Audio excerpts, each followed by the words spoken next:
Bienvenidos y bienvenidas a Psicodeide, un espacio de escucha en el que hablamos sobre tus emociones, la vida cotidiana. Todo esto desde nuestra perspectiva como amigas y psicólogas que creen firmemente en La la escucha con sentido. Bueno, hoy estamos en un lugar súper distinto y con un poquito de miedo. Muy acorde al tema que nos gustaría hablar, entonces creo que, buscamos este espacio para que se pueda hablar de este tema y también que ustedes puedan ver y vivenciar a la vez que lo estamos viviendo nosotros. Robadas, no. Estamos en una parte del centro de Quito, el centro histórico. Exacto. Y teniendo en cuenta la situación que, se avecina hace algunos años, ya lo hemos vivido como ecuatorianos, Claro. hemos decidido hablar como de este tema, ¿no?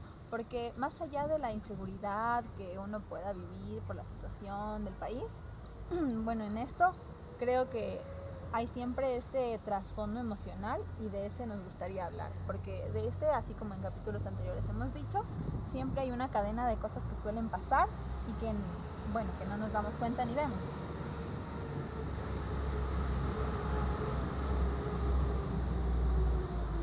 Ya. Claro, igual recalcando que esto es un poco más contextual por Sí.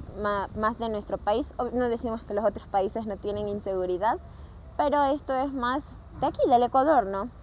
Entonces, como yo decía al inicio, de que era como que estamos con un poquito de miedo, porque es algo que se instaura quizás de manera 100%. inconsciente por lo que vemos, ¿no? Por lo que vemos, por lo que vivimos, y porque a la larga siempre estamos expuestos a nuestra nueva realidad, ¿no? Que es la delincuencia, que son los crímenes, por no decirlos en palabras más fuertes. Claro, teniendo en cuenta igual que en redes nos censuran, pero Exacto. pero que sin tratar de evitar el tema, porque siento que, sentimos que es necesario y por eso cada una ha decidido hablar como en la perspectiva que vivimos, en el contexto en el que estamos, en la bulla que tenemos alrededor y qué va a pasar, ¿no? Pero es parte de, porque ahorita estamos viviendo esta situación y sí, nos encantaría hablar de esto. Entonces, en el tema, en la inseguridad, nosotros hemos visto algunas cosas, ¿no? Claro. Antes de empezar a grabar este episodio nos sentamos como, a ver, ¿por qué este tema sí? ¿Por qué este tema no? Y dentro de eso, a mí me pareció algo súper importante el tema de normalizar, ¿no? Normalizar, claro, sentir ese temor.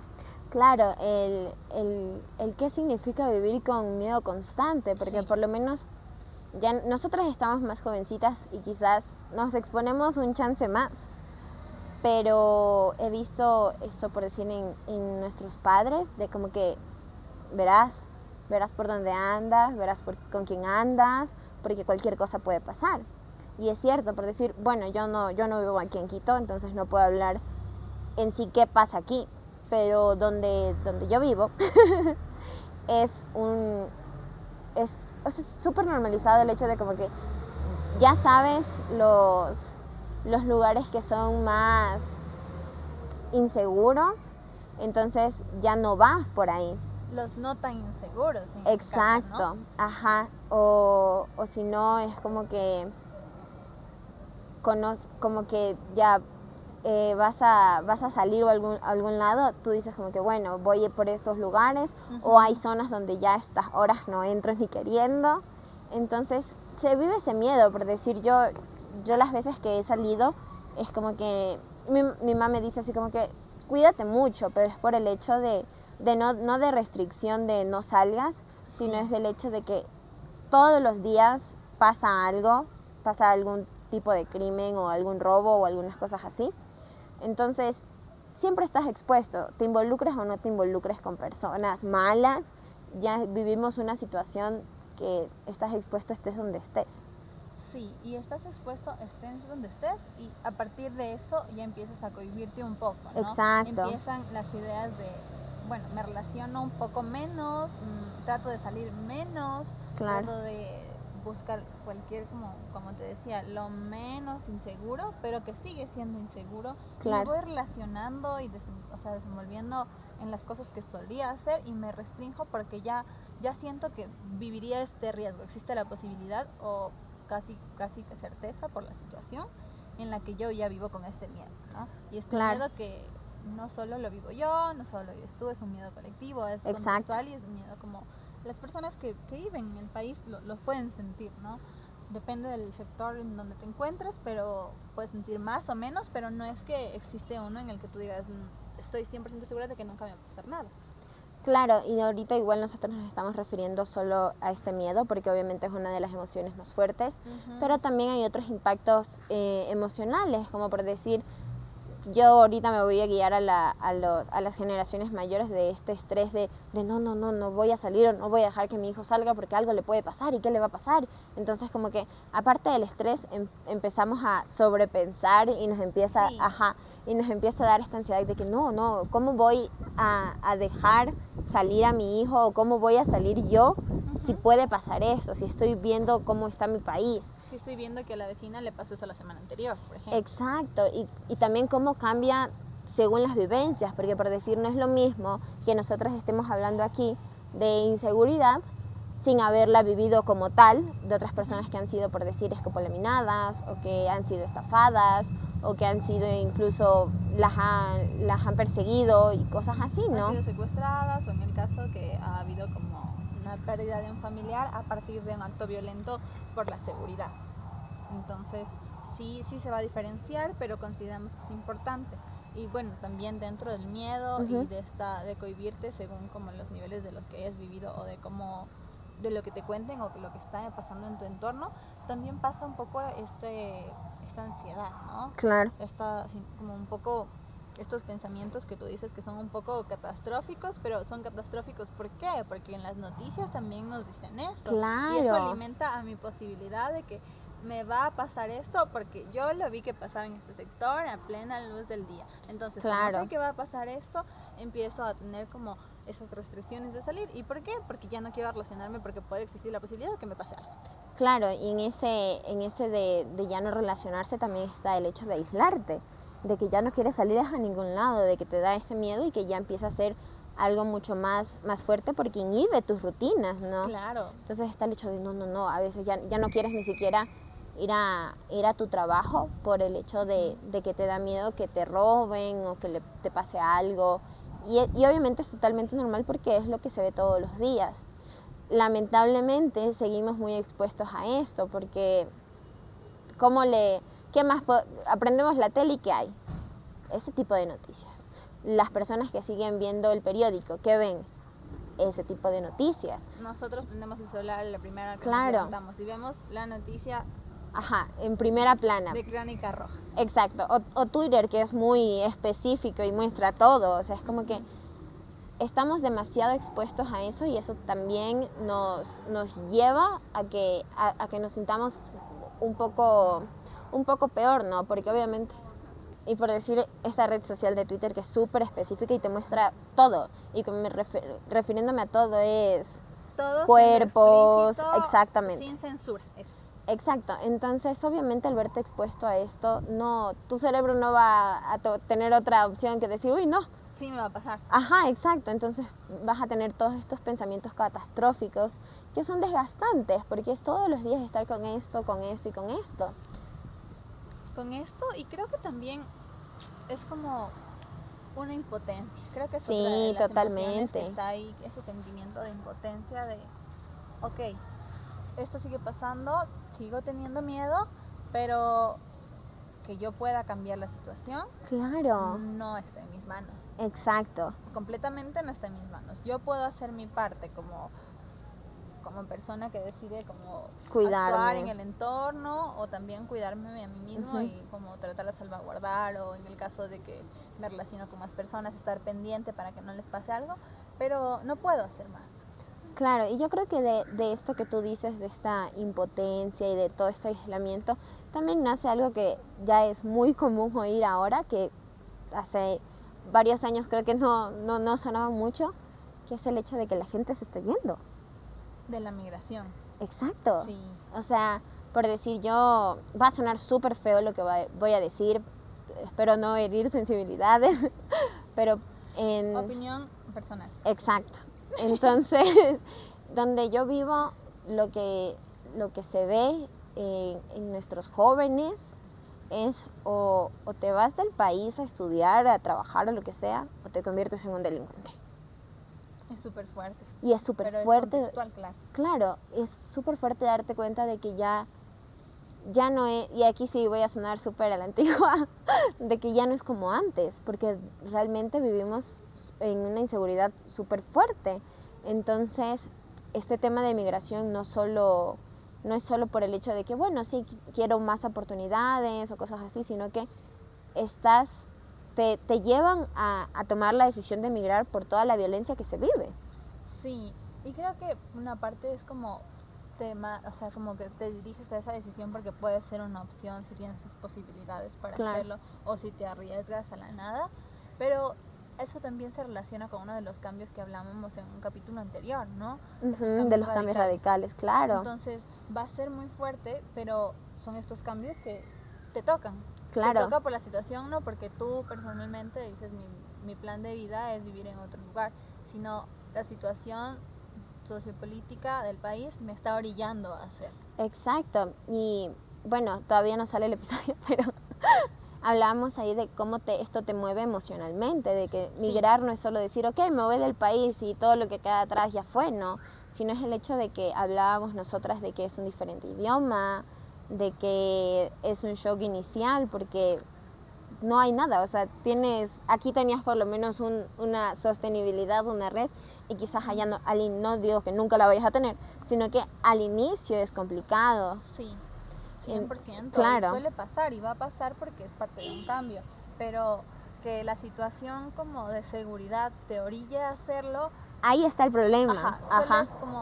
Suele ser un poco más complejo y más difícil de sobrellevar. Claro, porque por decir, yo he visto historias donde, por decir, creo que un claro ejemplo son de las personas de Venezuela, ¿no? Uh-huh. Que tuvieron que salir porque ya no había cómo sostener una vida en su país. Uh-huh. Y que están aquí trabajando, por decir, médicos que están trabajando de Uber porque tampoco hay trabajo, pero tienen que sostener una familia que está allá y es súper complicado porque cambia totalmente tu rutina. Por decir ese ejemplo que les pongo, pasar de ser médico, de tener tu profesión que te gusta, de cuidar a los demás, a hacer un Uber es un golpe fuerte. Y no porque sea de menos o porque sea un trabajo menos digno, no. Sino es por el hecho de que es un cambio de tu rutina que no te esperabas. Es un cambio de vida, es un cambio cultural. Totalmente. Y realmente no es por voluntad propia, ¿no? Porque te lleva a situaciones como que si ya fue insostenible la seguridad o la situación del país, migras y tienes que empezar desde cero a hacer ciertas cosas que no te gustan, pero son cosas de sobrevivir. Claro. Y en esto de sobrevivir, no es que la pasas bonito sobreviviendo y con las secuelas de que, ok, estoy en un lugar en el que no me gusta, no me siento cómodo, pero regresar tampoco es una opción. Totalmente. Y me duele, y me molesta y me indigna, pero ahora es mi situación y tengo que sobrellevarlo como desencadenante de la situación que viví o que se pasaba en el país con la seguridad. Entonces, por eso es importante como que le demos este espacio también a una de las consecuencias como es la migración, porque hay personas que pueden migrar de una manera digna y hay personas que pueden migrar de una manera no tan digna. Y eso que dijiste en la migración no digna, me resuena que ahorita estamos hablando de la parte emocional, de la parte del cambio de rutina, pero ¿y la xenofobia? Claro, yo aquí lo he visto un montón de que, ay no, es que es de tal país o ni sé cuánto y ni sé cómo, pero lo hacen de manera insultante.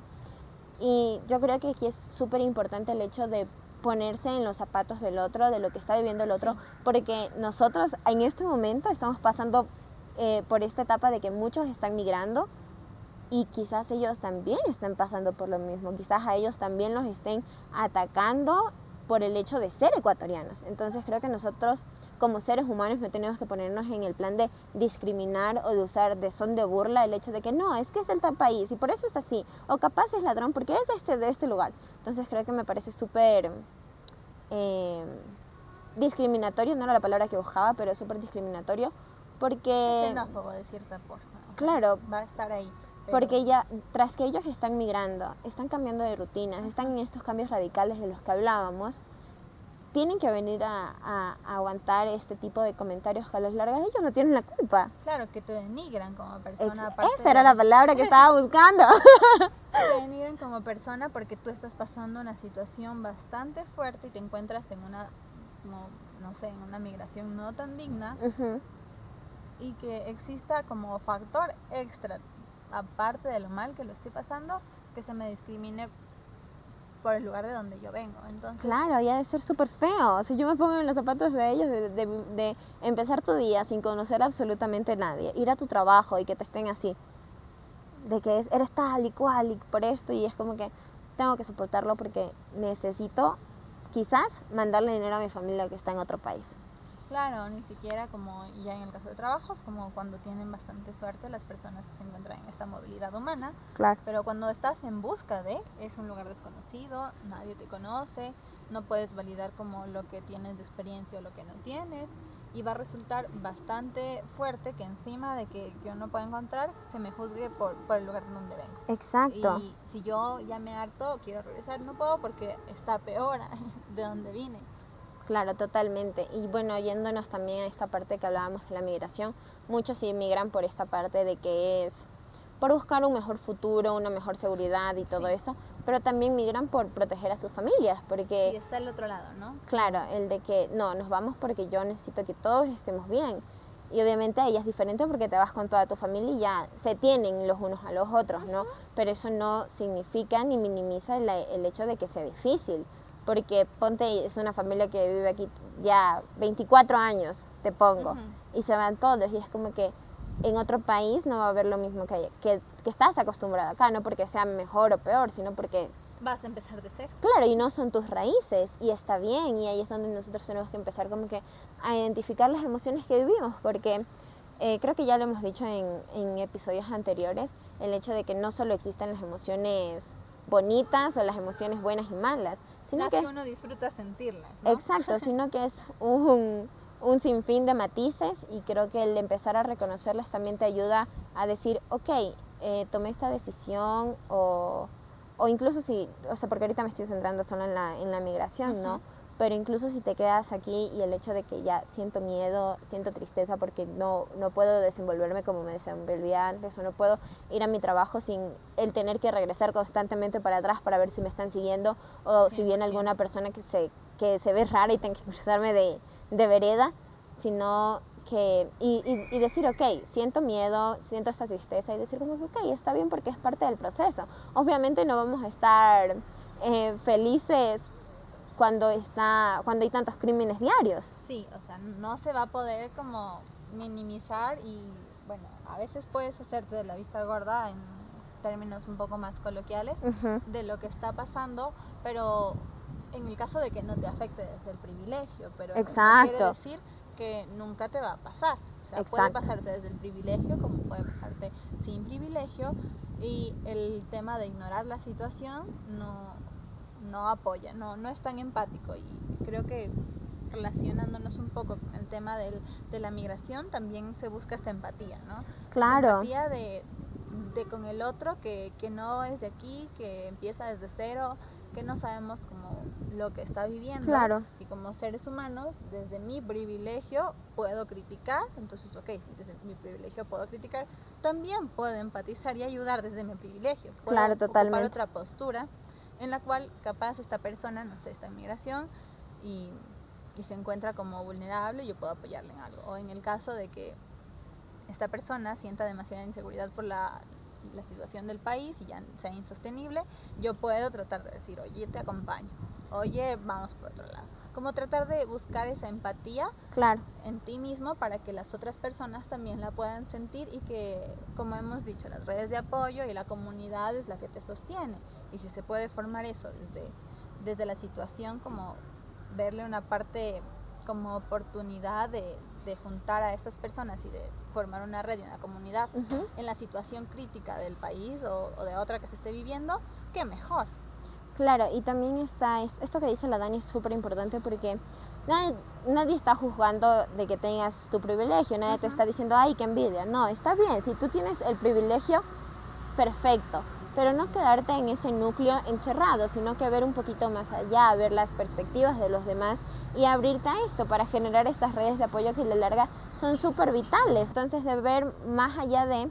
Y también yo creo que es importante recalcar que algo que está en nuestras manos y que creo que es lo que podemos manejar un poco, porque obviamente no podemos decirle a los ladrones no roben, Claro. o a todas las personas que están en ese mundo, ¿no?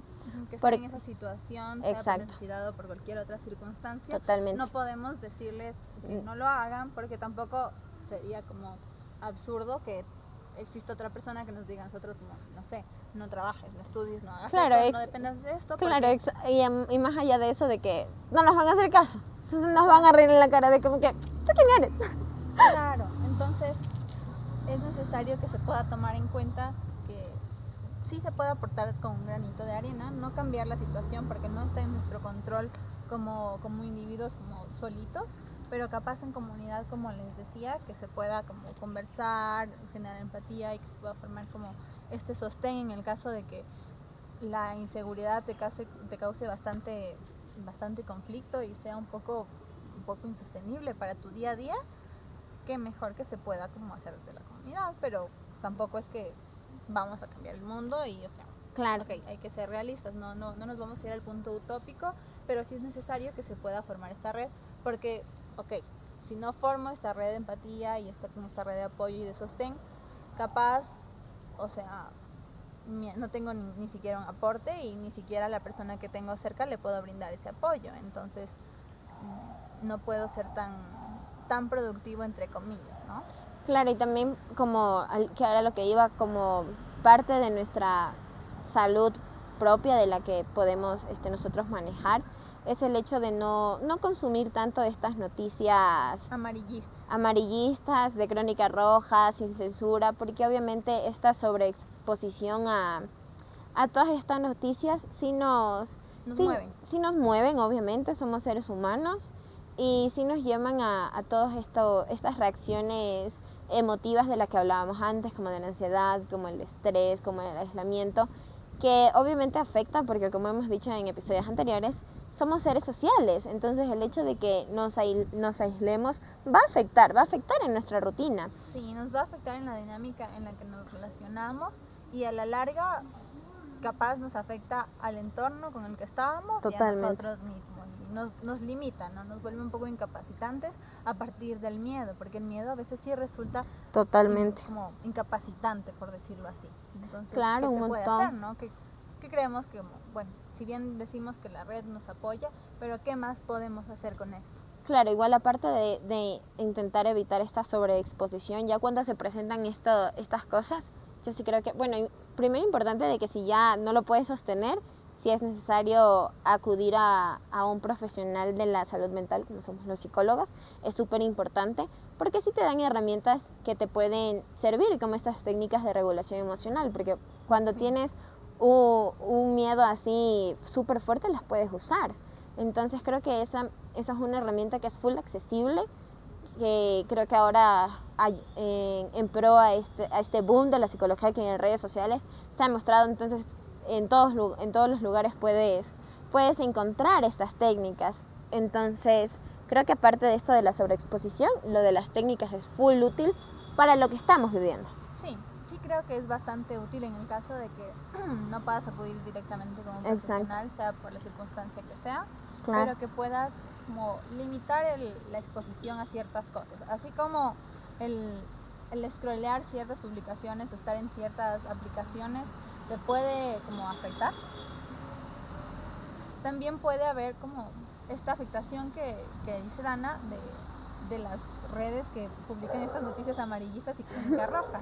Entonces, en estas circunstancias es mejor limitarte a eso, porque ¿qué va a hacer? Que si tú ves estas noticias día a día, vas a pensar que esta es la realidad de todo el tiempo y va a ser una perturbación mayor a la que suele ser. Claro, y también yo decía esto de las técnicas de regulación y ahorita me resonó un montón lo que yo mismo digo, que igual tenemos que tener cuidado con lo que consumimos, porque no todo lo que se se pone en internet es real. Entonces, así como estamos ahorita en un mundo de la psicología, hay muchas cosas que no son reales. Y creo que ya lo hemos dicho las dos en episodios anteriores, intentar evitar caer en esto del coaching, porque como decíamos hace un ratito, es importante validar tus emociones, es importante decir como que sí, tengo miedo, sí, me siento de tal manera, porque el objetivo no es quitarlas, sino saber sobrellevarlas. Porque saber manejarlas. Claro, porque las emociones son algo normal, es una reacción normal frente a situaciones que te movilizan, somos seres humanos, no las podemos quitar. Entonces, ¿por qué recalco esto? Porque yo he visto mucho en TikTok esto que dicen, no, siempre está bien, o no, todo va a pasar, o no, esto. Entonces te invalidan todas las emociones y ese no es el punto, no es el punto al que queremos llegar nosotras, sino que decir, ok, estoy pasando por esto, en este momento es sostenible, lo puedo manejar, tengo mis redes de apoyo, puedo usar esto de no acudir a las redes sociales a ver a qué hora pasó esto, claro, o ver todas estas noticias súper fuertes. Perturbadoras en cierta parte. Exacto, entonces te ayudas a ti mismo y ya cuando ya no sea sostenible, que hay casos, obviamente, para casos. Siempre depende. Sí, siempre va a depender, por eso no hacemos la generalización de que todos siempre van a saber manejar esta situación, porque obviamente habrá noticias que sí te digan como que chuta, qué triste, pero habrán otras noticias que te movilizan un montón y ahí se genere cierta ruptura, ¿no? Sí. Entonces, si en el momento se sabe sobrellevar súper bien, pues qué mejor. Pero si ya hay esta cierta, una dinámica que ya es disruptiva, que ya no va con lo que eras tú antes de, sí creo que es necesario ponerse a pensar, porque obviamente el ir a un psicólogo no es algo fácil, igual aquí en el Ecuador la salud mental no es tan prioridad como en otros lugares. Claro, no se prioriza por encima de otras circunstancias y bueno, se comprende por la situación que se atraviesa, claro, y por el contexto y por el tema cultural. Pero en el caso de que sí se pueda buscar ayuda, pide ayuda en el caso de que puedas identificar estas circunstancias. Si es un poco difícil con un psicólogo, con algún conocido, ya sabes, está pasando, puedes recomendarme a alguien, no puedes recomendarme a alguien, puedo hablar contigo, puedo contarte lo que estoy viviendo, porque entre todo esto es necesario que uno pueda vivenciar y pueda sacarlo de sí, porque si uno no lo saca puede consumirse más, como no sé, si yo ya empecé a consumir una noticia de muertes, de cosas más fuertes, de secuestros, de cosas similares, yo ya me voy a envolver en ese mundo y si no pido ayuda yo voy a pensar que 100% me puede pasar eso. Entonces en esa dinámica, si yo no lo saco de mí, me puede molestar un poco y hasta cierto punto incomodar y no permitirme estar tranquilo en mi día a día. Claro, justamente en lo que decíamos antes de las redes de apoyo, el sostener en comunidad, ¿no? Porque esto es algo que no nos afecta a nosotros como seres individuales, sino que nos afecta colectivamente. Y el hecho de estar ahí, ser empáticos, es decir, bueno, yo sé por lo que estás pasando porque vivimos en el mismo país y como tener la posibilidad de abrirnos y ser escuchados, ¿no? Sí. Porque obviamente el hecho de que pongo el ejemplo de personas mayores que digan no hay ni cómo salir, no decir como que esta señora, ¿qué le pasa? Obviamente se puede salir, sino que decir como que ok, el miedo está ahí, es tangible, es algo que se ve todo el tiempo. Entonces eso es una parte súper importante del ser en convivencia, en comunidad. Sí, como buscar esa fortaleza en los momentos críticos en la comunidad, creo yo. Sí, me ha dejado como pensando este episodio porque me gusta que lo hayamos tornado a esta parte de la comunidad, ¿no? Porque claro, a veces son circunstancias en las que tú te vuelves un poco como limitado, sientes esa impotencia, pero capaz podemos trasladar o atravesar esa impotencia a través de la comunidad y creo que es bastante fructífero, casi siempre resulta como esto acogedor. Claro, y también darle otra perspectiva, porque como decíamos, lo único que vemos nosotras en la noticia es lo malo que pasa en el país, los robos, las cosas feas. Entonces el hecho de darle otra perspectiva a la cuestión de seguridad, darle más de esta vista un poco psicológica, un poco emocional, como que voltear la cosa, ¿no? No, cámbiale un poco el chip de ya claro, estoy enfocado solo en esto y tratar de que mis ojitos no solo miren a esto, sino que me permitan ver todo lo que está pasando. Claro, entonces creo que ese es uno de los objetivos de nuestros videos, Sí. mostrarle nuestras perspectivas para que sí vean que hay más cosas, ¿no? Que no solo está, obviamente no nos podemos hacer de la vista gorda de que nada está pasando, sino de que hay maneras de sobrellevarlo y hay otros contenidos aparte de las noticias amarillistas, ¿no? Sí, podemos ver otros contenidos, así como hemos buscado alternativas cuando scrollamos demasiado solo en contenido que suele ser repetitivo y buscamos algo más. Cuando scrolleamos en noticias también podemos buscar otro contenido para que también, en lugar de que nos afecte directamente, nos pueda recapacitar un poco, nos pueda suavizar la situación, nos permita disfrutar. Entonces toda esta circunstancia que se pueda un poco no ir del blanco al negro, sino entre los matices. Exactamente, igual como ya lo dijimos antes, si están pasando por esto y ya se vuelve insostenible, estamos aquí para escucharlos, tienen nuestras redes, tienen nuestros números, nos pueden escribir, con toda la confianza del mundo estaremos abiertas para ustedes. Sí. ¿Y eso? Muchas gracias. Que nos hayan escuchado hoy, que este tema dentro de nuestros temas a hablar, porque consideramos que es importante, porque también lo vivimos. Claro. No lo vivimos solo como psicólogas, sino también como personas. Claro, como seres humanos que como somos. ecuatorianos. Totalmente.